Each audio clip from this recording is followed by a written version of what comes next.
Ladies and gentlemen, welcome back to another episode of Just My Thoughts. I am your host, Eric Daniel Coughlin, and today on the Thought Tracker, I thought we'd have a little bit of fun and recap the season for the Bears. So that's what we're going to do, and then also we're going to take a fresh look and take a stab at what I would do handling this offseason. I'm not necessarily meaning that's what's going to happen. It's more like hopes and dreams of what I would love to see happen.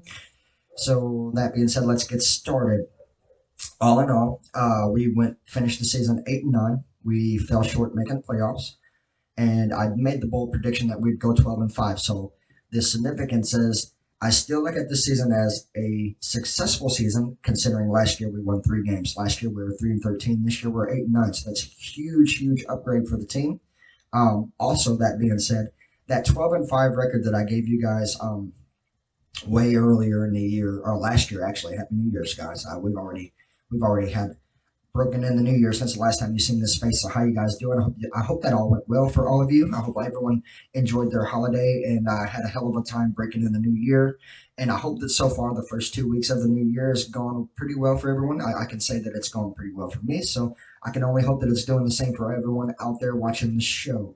Like I said, the 12-5 record I gave you guys, let's be honest, we were there, right? We finished the season 8-9, but we've beat ourselves 4 times, maybe even more than 4 times, but 4 significant times, and that is against one Lions. We lost that game in the last 4 minutes. We were leading in the fourth quarter, lost that game in the last 4 minutes.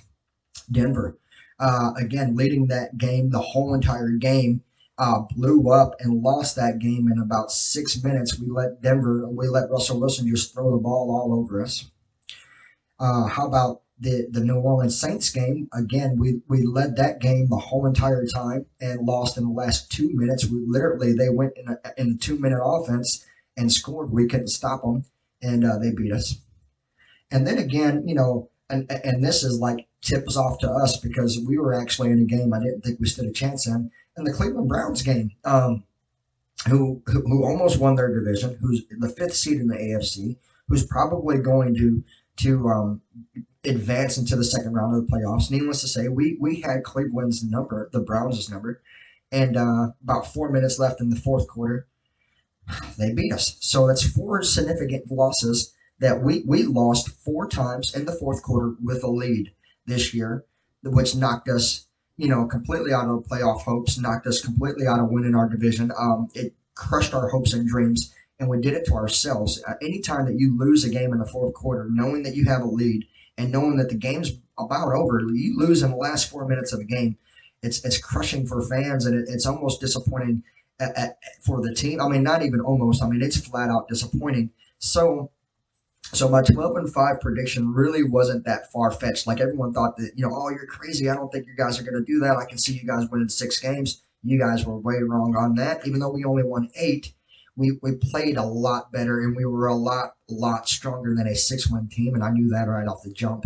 And however, it could be said, another thing, not outside of just beating ourselves, we were hurt literally. I mean, not making excuses for the team, but this is the team that I love, and this is a team that I follow. This is a team that I watch every week, and have not missed a game in near half decade. So, which is not really impressive, but it is kind of impressive because I live in Corinth, Mississippi. So I live down here down south. So I have to spend extra money to be able to watch these games, unlike people that just live in the city and you just wake up and put on the local channel and boom, there they are. I don't have that luxury. I have to pay extra money to watch the team that I love, and I'm willing to do that, and I do that, and I'm going to continue to do that for the rest of my life. How you doing? So again, I have not missed a game in near half decade. Maybe even a little bit longer. We could probably stretch it out. I'd probably say I haven't missed a game since, I don't know, 2016, 2018, somewhere around there, about half a decade. We're just going to keep it at that. So, needless to say, how I would handle this offseason, knowing that we went from 3-13 to 8-9, which is again very very great job by Matty Reflus and Ryan Poles for bringing in the people that it took for us to get to where we were. I mean, that's a huge. Just think about that for a second. Let it sink in. I know we're angry because we didn't make the playoffs, right? And I know we're angry because we should have been division leaders. So we're mad right now as fans, but let's just break down the bigger picture. The bigger picture is at least we didn't go out there and get smashed all year long like we did last year. And the year before. So there's definitely been improvement, definitely been growth all over the board, across the board, offensively and defensively. So that's great. Great for the Chicago Bears. So we're coming into this offseason exactly like last offseason. So if you guys can remember, last offseason we were the richest team in free agency, and we also were the richest team in draft capital. It's almost identical. So we have roughly 125 million in salary cap this year. I don't know how that's even possible, but because we have no bonus money. So I don't. If we didn't win the division, we didn't make the playoffs. I don't know where all this extra money came from, other than the fact that Ryan Poles is just a fucking genius, and Ryan Poles finds that extra money and he finds ways to get it to us. So thank God that Ryan Poles is our GM. By far a godsend to us, right? Because the last GM that we had fucking killed us. And I'm talking about Ryan Pace. And the reason why I'm talking about Ryan Pace is not only did he kill us, he also killed, New Orleans Saints for like 15 years. How do you have Drew Brees as your quarterback for 13 seasons and you only win your division once and you go to the Super Bowl once and Drew Brees is easily in the top five greatest quarterbacks ever play. So that was Ryan Pace's fault. And now Ryan Pace is out there with Sean Payton. So it's like the same exact. So Denver, the problem in Denver is Ryan Pace and Sean Payton. And so thank God that that's not our problem no more. Thank God that God sent us Ryan Poles. So again, so we're rich in salary cap and in draft capital. So in case you guys don't understand this, we are looking at having 8 picks this year. Last year we had 10 picks. We brought in 10 rookies. All 10 made the team, and almost all 10 were. I mean, legitimately all 10 played. They all got playing time. But of those 10, like 6 of them were premier players. And what I'm talking about is, Gervin Dexter Sr., he played all year. Zach Pickens played all year. Tyler Scott played all year. Terrell Smith played almost all year. Tyreek Stevenson played all year.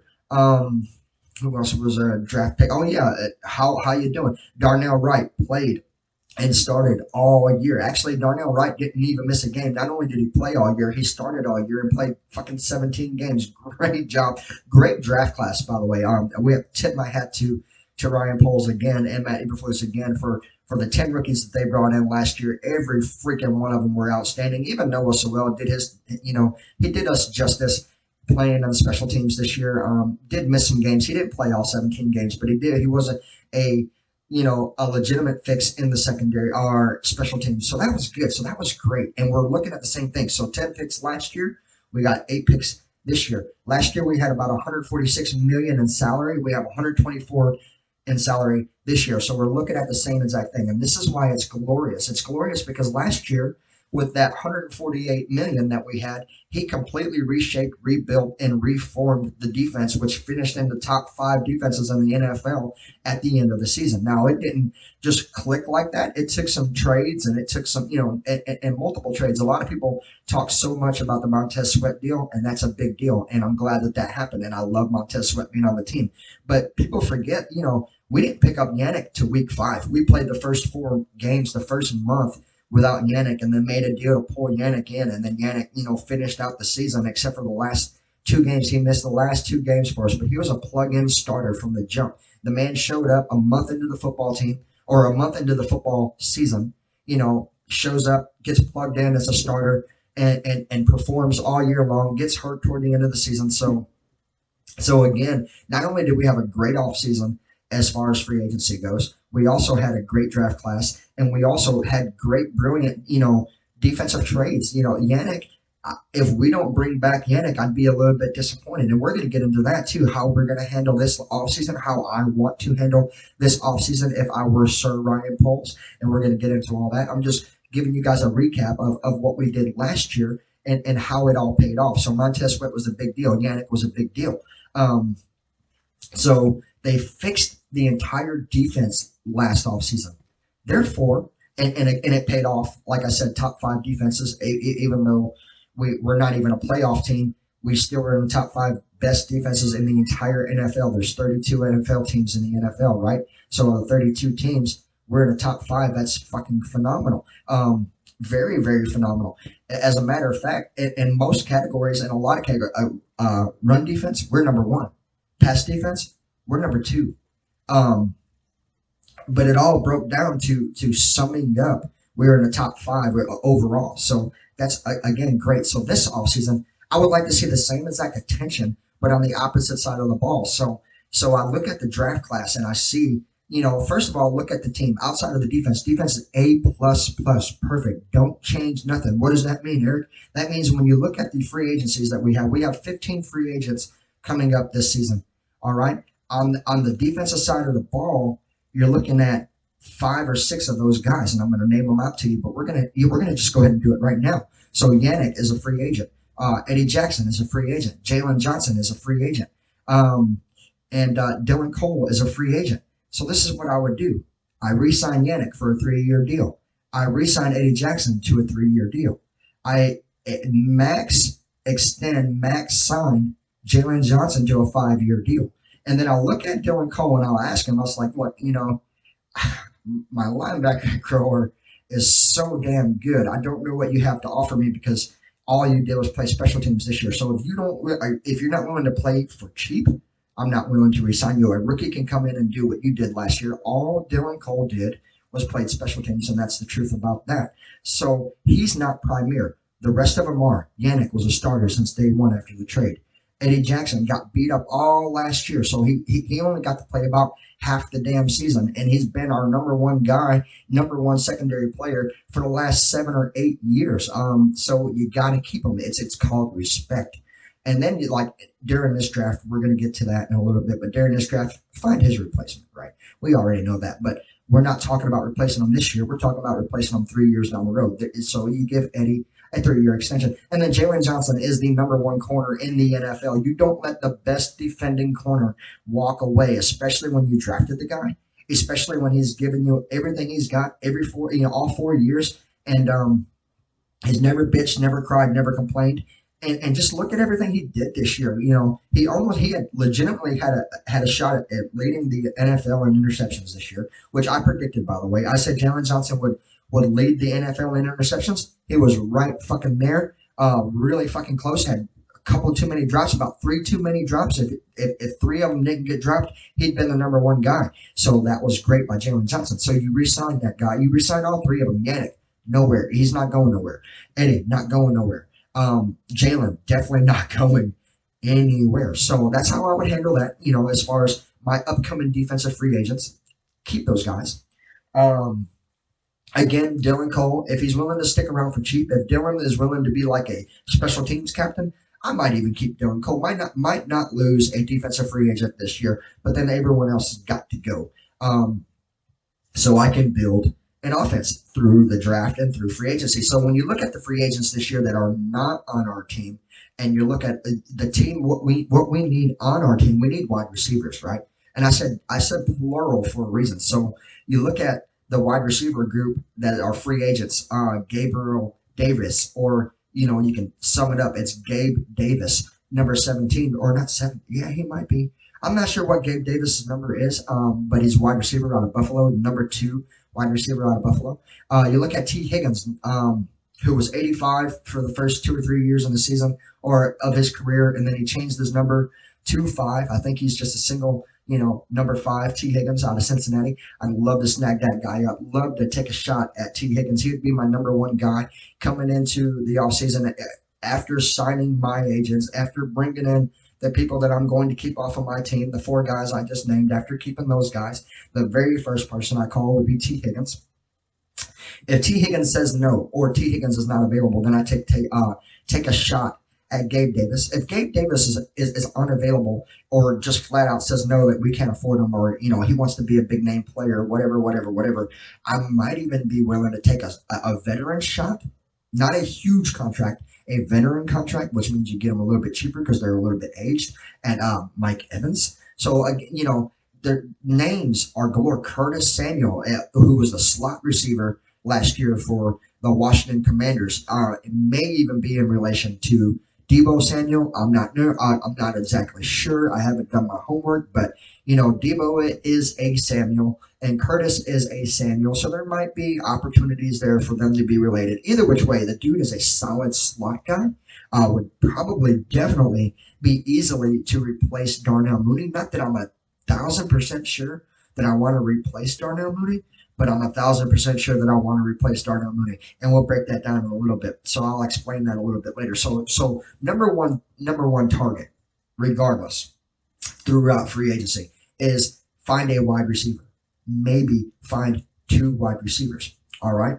And outside of that, also, if we can beef up our line a little bit, that would be great. Find a tackle, find a guard, find a center. Definitely find a center. If we don't find a guard and we don't find a tackle, we have to find a center through the free agency. That would be great. All right. So that was our weaknesses. Our weaknesses really is offensively, and it really is the receiving core. All last year, all this past year, this season that we just finished up, we had a two-man tandem. We had DJ Moore, we had Coughlin. You're not going to beat anybody in the NFL if you're only throwing the ball to two guys, and yet we beat 8 people only throwing the ball to two guys. We damn near beat 12 people only throwing the ball to two guys. So if we could find that third and fourth answer, right? If we could find that, bring that into the equation, then we would instantly be dominant, right? Instantly be dominant. So I want to look at wide receivers throughout free agency. I want to look at offensive linemen through free agency. I want to maybe, and this is a huge maybe, I maybe be willing to take a stab at a safety, so I don't have to draft one throughout free agency. I might be considering bringing in just a linebacker for absolutely no purpose other than depth. I want depth at the linebacker core. Do I love my linebackers? Hell yeah. TJ Edwards did an amazing job. Tremaine Edmonds did an amazing job. Jack Sanborn is phenomenally good. But then outside of that, everyone else was pretty average. Dylan Cole didn't do much. Noah Sewell, he was a rookie last year, didn't really do much. These guys were special teams players. So in case, Edmonds goes down or Edwards goes down or Sanborn goes down, we really don't have, comfortable role players at that position. So I'd be willing to take a shot at a very athletic, very strong linebacker, not one that's going to come in and start, but one that's definitely going to make an impact and definitely be in the player rotation somehow. When Edwards needs rest and Edmonds needs rest, you can't just send Jack out there and Jack, play both positions. So Jack needs a teammate, and if you don't think that Noah Sewell is going to be that teammate, we're going to have to find someone that's going to be. And I'd rather it not be another rookie. I mean, not that I'm against just keep on building. I'm all for building, but I'm not all for building through the defense. I think we got lucky last year with all the rookie help and the standout production that these rookies did last year was pure luck. No one knew that Tyreek Stevenson was going to be what he became.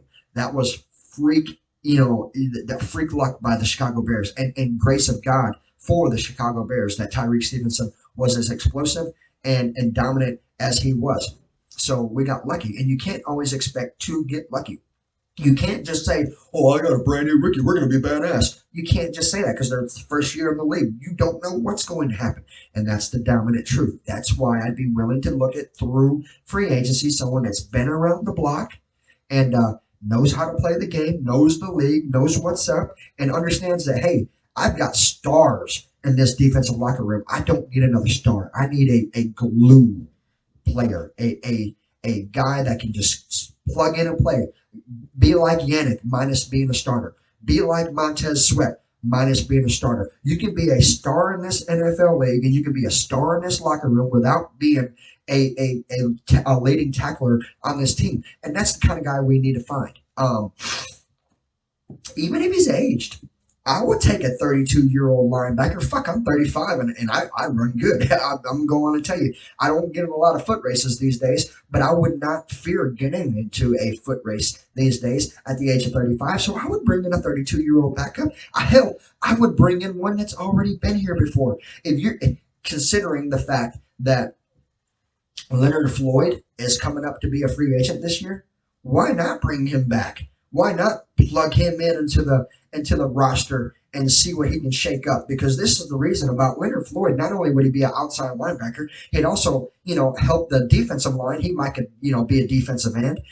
He knows how to play every fucking position on the football field. He's not built to play every position, but he knows every position. He's been in the league. He used to be one of our best players. may cost us a little bit of money, but again, on a veteran deal, veterans are cheaper than younger players. You might could get Leonard Floyd to come back for, say, a retirement deal, give him a 2 year, $32 million. That's super high. That's 17 million a year, 16 million a year for to come over here and retire and just keep us in shape. Why not? So I would be looking at that. But then in the draft as well. So I would be looking at the draft. We got 8 draft picks. We got the number 1 draft pick. And we got the number 9 draft pick. It would be as simple as this. I know my offense sucks. I know I have to build an offense that's going to dominate games the way my defense dominates games, right? So then I draft Marvin Harrison Jr. number 1. All this talk about trading the number 1 pick, trading the number 1 pick. Let me tell you something. If there's a kid in the draft that can help change the direction of your team, and you've got the number 1 overall draft pick, you know what you do?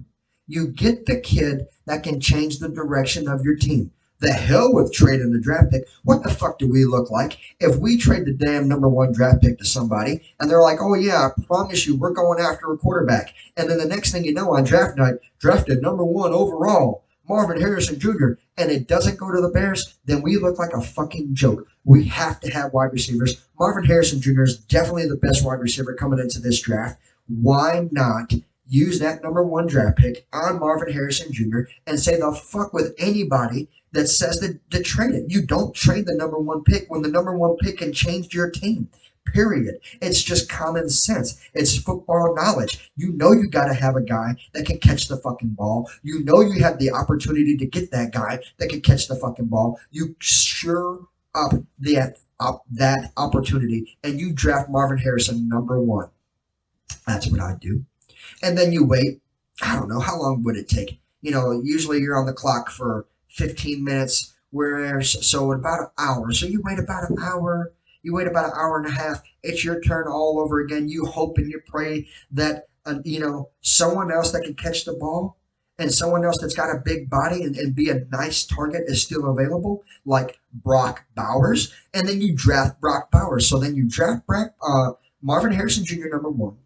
You draft Brock Bowers, number 9. You use the rest of your draft picks, pick up the best available offensive lineman, pick up the best available offensive lineman, back-to-back offensive lineman. That sounds crazy, Eric. Well, our offensive line needs fucking help. It don't sound too fucking crazy to me. It sounds like it's a fucking genius plan. You pick up 2 guys that can guarantee catch the ball, guarantee be wide open, guarantee big body people. All right. Then you also guarantee protection of your quarterback, because we don't know what's going to happen yet. We're going to talk about that in a little bit. But we need not only just protect the quarterback, we also got to give the quarterback enough time to throw the fucking ball, first of all. We have to create bigger holes for our running backs, second of all. And third of all, I mean, it just makes sense. Our offensive line did good this year, right? You say, oh, how did we do good if Justin got sacked 1,000 times? Justin got sacked 1,000 times because Justin doesn't know when to throw the fucking ball.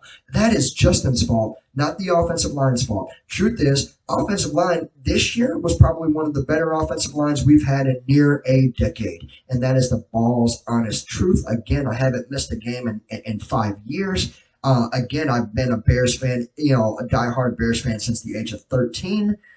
From understanding football and playing football, from building up what football is to me, I have been riding my Bears ever since. And I've seen a lot of good things and I've seen a lot of bad things, the good, the bad, the ugly. And you know what? I've seen that all year this year. In the same game, you can watch a game and we look great, then we look terrible, and then we look disgusting, all in one game. Look at the Denver game. Look at the New Orleans game. Look at the first time we played Detroit. Look at how we handled Cleveland. We looked amazing. Then we started to look pretty rough. And then we started to look pretty fucking disgusting. And then we lost those damn games.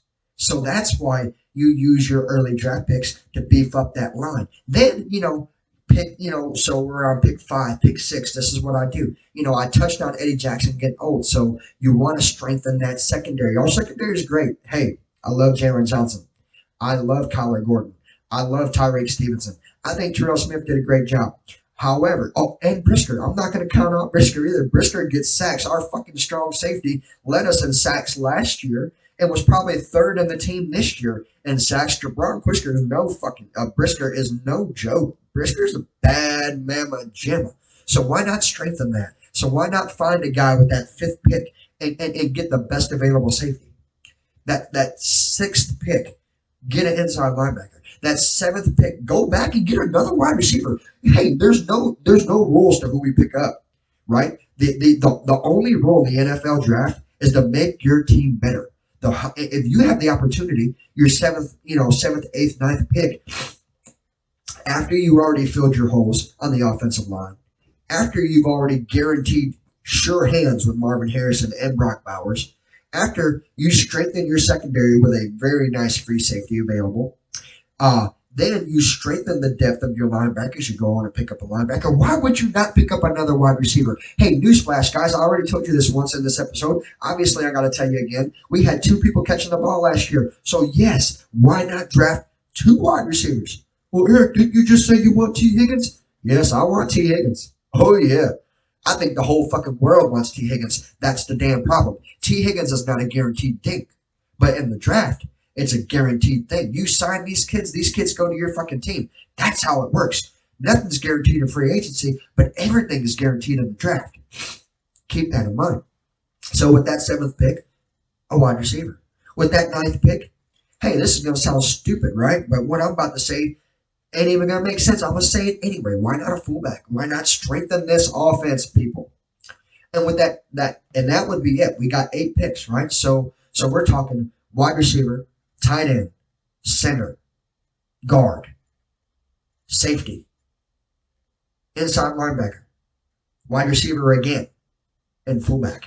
And that would be that would be prime example of how to strengthen your team through the NFL draft. And with high hopes that we do get a T. Higgins or a Curtis Samuel or a Gabe Davis. That has to happen. So, yes, I want to draft 2 of them, and I still want to bring in 1 more. So you think you got 3 wide receivers to leave your team? Yes. Yes, I've got 3 wide receivers that are going to leave my team, and if they don't, I lose faith in my team. What are you talking about? I'm talking about this. Equinemius St. Brown. Bye-bye. Velus Jones Jr. Bye-bye. Mercedes Lewis. Go on and retire. A faithful and thankful. Bye bye. There's 3 right there, ladies and gentlemen. And then, if it has to happen, if I bring in Darnell Mooney and he gives me a shit ton of attitude about what he's worth and what he's done for my team, guess what I got to say to him? Bye bye. So absolutely, I see holes in my offense. Absolutely, I see players that I can get rid of. And if I don't get rid of Darnell Mooney, if he comes in and says he'll play cheap, if he comes in and says he just wants to be a Bear, if he comes in and says I've got too much to lose, I've been here for 4 years, I really love this team, I own my house, my wife, my kids, everyone goes to school here, I do not want to leave Chicago, I'll play for cheap. Then I keep him, and then guess what I do? Hey, Robert Tonyan, bye-bye. That, ladies and gentlemen, is what I would do because Robert Tonyan's got to go. Velus Jones Jr. has got to go. Both of those guys. Mercedes Lewis, even though he did a good job, he's so damn old. He's like an NFL dinosaur. He's got to go. He's got to. We've got to get better, younger, faster, stronger, and sure hands. Robert Tonyan, how do you drop wide open touchdown passes? I don't know, but he's done it 5 times this year. 5 times. That is one of the reasons why, everyone's all, and this happened today, by the way, newsflash. Luke Gexley got fired today, and all these Chicago Bears fans are jumping up and down and clapping their hands like, oh my God, it's about fucking time. I can't believe it took this long. Joke's on you. It's not the offensive coordinator's fault when the wide receivers drop the ball in the end zone. Tyler Scott, Velus Jones Jr., Robert Tonyan, even Darnell Mooney himself. How is that at all Luke's fault? It's not. So it's not fair. So I don't see how that happens. Well, Erick, you didn't even mention anything about running backs. You're damn right I didn't mention anything about running backs. And why should I mention anything about running backs? Cleo Herbert did a good job. Dante Foreman did a good job. Roshan Johnson did a good job. And just in case, because I'm a diehard Bears fan, right? So just in case, I might want to pull a trick up my sleeve. Just in case, I might want a badass, dominant running back. Here's what I do. I might not re-sign Dante Foreman. I might not re-sign. I might be willing to either cut ties or trade Khalil Herbert for some draft picks. And this is the reason why. Derrick Henry, free agent. Saquon Barkley, free agent. Um, Austin Eckler, free agent. Gus Edwards, free agent. Do you see what I'm saying? We have a large group of badass free agents this year, and we are dog rich, right? So just play with my imagination for a minute. If we could land that T. Higgins, just say it happens. Just say, then we miraculously land all these draft picks that I said. Marvin Harrison Jr., Brock Bowers, two best offensive linemen back to back. Bow, bow. A stout, a surprisingly good free safety. Pow. Another wide receiver. Boom. A fullback. Bam. Right? And then we get Derrick Henry. What? What makes you say Derrick Henry? This is what I make you say Derrick Henry. Tennessee tried trading him all fucking year long. Nobody had the cap for him. It's not like Philadelphia didn't want him. Philadelphia would have loved to have Derrick Henry. It's not like Tampa Bay didn't want him. Tampa Bay would have loved to have had Derrick Henry. There was a lot of things going on in Tennessee. Look, I'm about 3 hours away from Nashville. All right, so that's pretty much my local team. I'm always hearing stuff about Tennessee, and what I kept on hearing this year was Derrick Henry's going to go. Derrick Henry's going to go. Derrick Henry's going to go. Problem is they couldn't find nobody with the salary cap to get him. The Chicago Bears have the salary cap to get him. So say we get a bad-ass guarantee one-man show in Derrick Henry, right? A guy that can tote the rock 24 times in a ball game, give you 124 yards a game. That's the kind of guy that he is. 1,000-yard guaranteed back. Maybe even 1,400 yards guaranteed back. Derrick Henry is a game changer. So, yes, I would trade Khalil Herbert. Yes, I would refuse to re-sign Dante Foreman.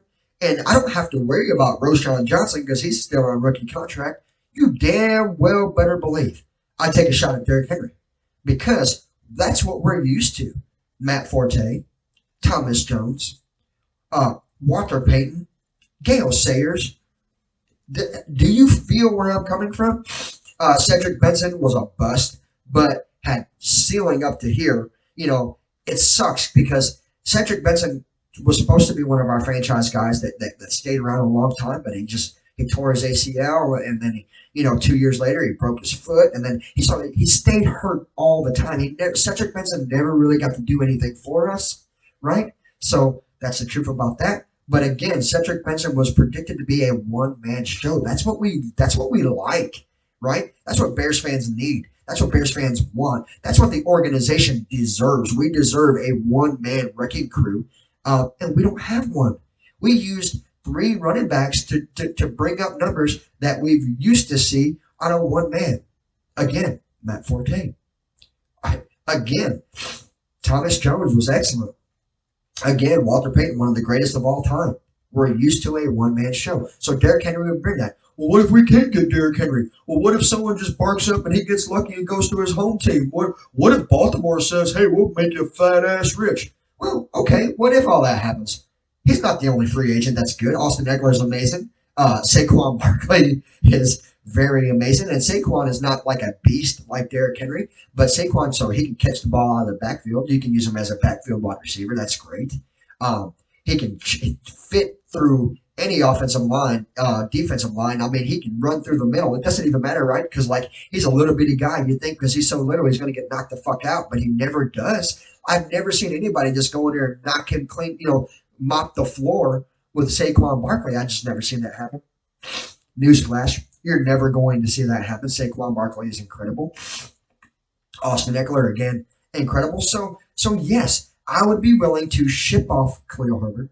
I'd be willing to not sign Derek Foreman, and I damn sure want to bring in a guy that can tote the fucking rock all game long, all day long, never have to come out, never have to worry about injury, never have to worry about can't fit through the tackles and just bust up like they're supposed to.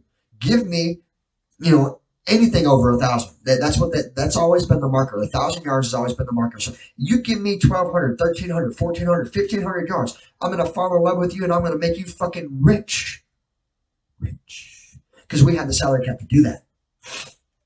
And that is, ladies and gentlemen, what we need to do this offseason. Last offseason, we focused on the defense.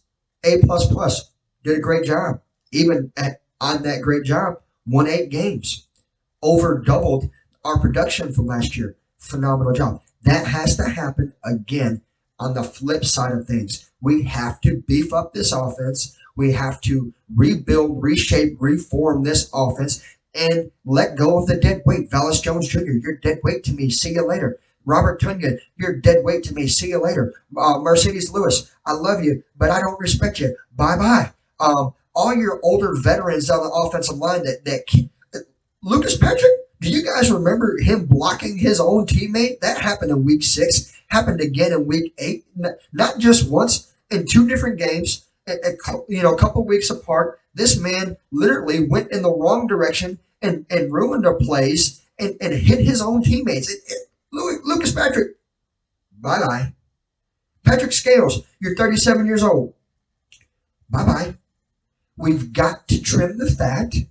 We've got to lose the dead weight. And we've got to lose the players turning over the ball. After doing that, we've got to bring in new faces, bring in fresh legs, bring in guaranteed fresh hands, and start winning these fucking games. These games that we lost last year, next year, need to be W's, right? Become wins, W's. You see what I'm saying? Yes. So those 8 wins, they come over, they transfer over. Okay, we already got 8 automatic wins. Great job. 6 of them coming out of the division. What? You think you're going undefeated in the division? Well, I thought we were this last year. It didn't fucking happen, but it almost did. What are you talking about? I'm talking about we dominated Detroit twice. We just lost. We happened to lose one of them. I'm talking about we played Minnesota fantastic twice. We just happened to lose one of them. And then I don't even want to talk about fucking Green Bay. It's like our fucking kryptonite, right? I'm so sick of that. You think Matt Eberflus is not sick of it? He's only been around for 2 years. You damn well better believe he's sick of it. He's only been here 2 years and haven't beat him. He's fucking tired of it. We're going to find ways to beat Green Bay. Even if that's the only team we beat, we're going to beat them next year both fucking times. You better damn well believe that. Right? So 6 games already, automatic. I said 8, so we're going to 6. And then your 2 weaker teams. So what are you talking about? I'm talking about we're playing Tennessee next year. You think Tennessee's going to go to Chicago and win? No. You think, let's see who else is weak over there. Oh, Houston is coming to town. You think Houston's going to leave a nice warm environment to go into a freezing cold environment and win? No. So those are the 8 automatic wins. And then the 4 games that we were supposed to win, that we're going to win next year, right? We're going to find ways to pull that off. Again, depending on how this offseason goes, I'm going to select us next year prematurely to win our division. I'm going to almost always do that prematurely because it's more of a want and a desire. But it's also more realistic than what people want to give us credit for. People think that we're just an average team, but this average team almost went 12-5 in a second year of their rebuild. Rebuild, ladies and gentlemen. Again, 10 rookies made the team last year. Again, of the 53-man roster, think about this for a second. 53-man roster, 33 players were either rookies or sophomores. So we're so young, filled with so much youth. It would almost make you throw up that we're that young, yet we still almost made the playoffs. Yet we still were 4 games, beating ourselves 4 times out of winning the division. So growth, right? Those rookies are going to be better next year. Those sophomores are going to be third-year players next year. Just think of the team that we already have without the upgrades, already got upgraded within themselves. So think about that. And then bringing in a whole new offensive scheme. Because like I said, Luke Getsy got fired. So we're going to have a new offensive coordinator. We're going to have a whole new offensive scheme. So not only that's the coordinator, that's the quarterback coaches, that's Probably even special teams coach. I'm pretty sure Flus has nothing to do with special teams. I'm pretty sure Flus pretty much primarily builds the defense and then like tells everybody, hey, this is what I want. Can you give it to me? And then they try to give it to him. Luke failed. According to the world, he failed. I don't feel like Luke did that bad of a job. I like Luke. And here's the thing. I get it. I understand why he lost his job. He lost his job because, we had almost every game, literally, this makes me sick that I'm going to admit this. Every game we threw about 20 screen passes. So that was pretty much half of his playbook, either screen pass to DJ, screen pass to Darnell, screen pass to Herbert, screen pass to Foreman, screen pass Roshan Johnson. The only thing that changed with the screens is who he threw them to. Hey, in case you guys didn't know this happened about 6 times this year and three times in the end zone. So it worked when it worked in the end zone. Even Cole Kmet got fucking screen passes, and he's a damn tight end. They're throwing tight end screens? Come on. Come on. So that's the reason why he lost his job. But here's another thing people don't realize. He lost his job throwing screen passes because he has a quarterback that doesn't know when to throw the ball. You know how many times we had guys wide open down the field that didn't even get an opportunity to throw the ball? Catch the ball. Tyler Scott, all day, every day. Just pick a game. I don't care if you want to pick a game that we won, pick a game that we lost, pick a division game, pick a road game. I don't care. Just pick a random game. Watch number 13 be wide open. You'll see that about, 26 times throughout the year. Tyler Scott had an opportunity to have 26 touchdowns. Justin never threw him the damn ball. That's why Tyler Scott is not on my players to get rid of list. Plus, Tyler Scott is as fast as a lightning bolt. What?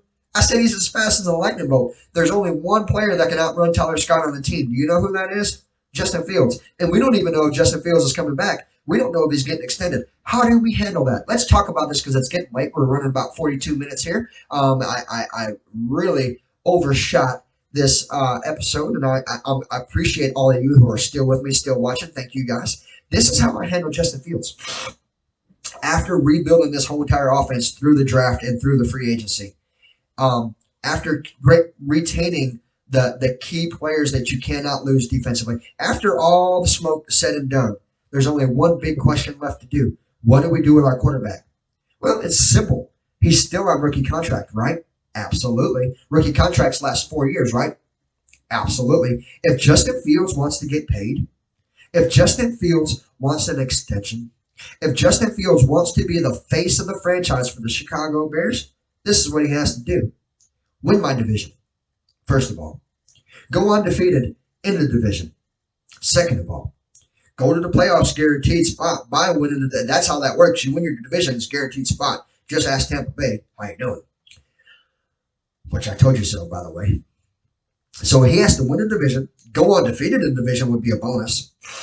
Go into the playoffs, winning. I want a NFC Championship appearance. If I'm going to keep Justin Fields has to show me he can be a champion. Now, does that mean I want to go to the Super Bowl? Fuck yeah. Hey, I want to go to the Super Bowl every goddamn year. But that's not realistic. But what is realistic is multiple championship games. That's realistic. Guys who aren't even thought of as great quarterbacks had multiple championship games. What are you talking about? Well, Eli Manning was as average as it comes, and Eli Manning won 2 Super Bowls. He's as average as it gets, right? Kurt Warner won a Super Bowl. He was like 34 years old and played for Arizona Cardinals and won a Super Bowl. Nick Foles won 2 of them. I mean, think about this for a second. You don't have to have a badass premier superstar quarterback to have a successful team. History has shown that. People like Carson Wentz, people like Matt Ryan, people like, I don't know, who was so fucking average I couldn't fucking stand it, Jake Plummer, right? And these guys were successful. These guys played in championship games. That's what Justin Fields has to do. Do I want Justin Fields? No. Do I love Justin Fields? No. Will I accept Justin Fields? Yes. I've already been forced to accept him for 3 years. I'll keep on accepting him. Hey, it is what it is. We can't just go out there and reach out and pick a quarterback. If we could, do you know who I would pick? Joe Burrow. I'd be like, hey, Joe Burrow, come on down. You're my quarterback for the next 10 years. Let's do the damn thing. But again, this is a world where we don't get everything that we want. And this is a world where we're forced to accept things we don't understand. I don't understand why Justin is still around. But rumor is, and speculation is, he ain't fucking going nowhere. At least not next year. Next year, you better believe number one is going to be the guy behind the center. Is that good or bad?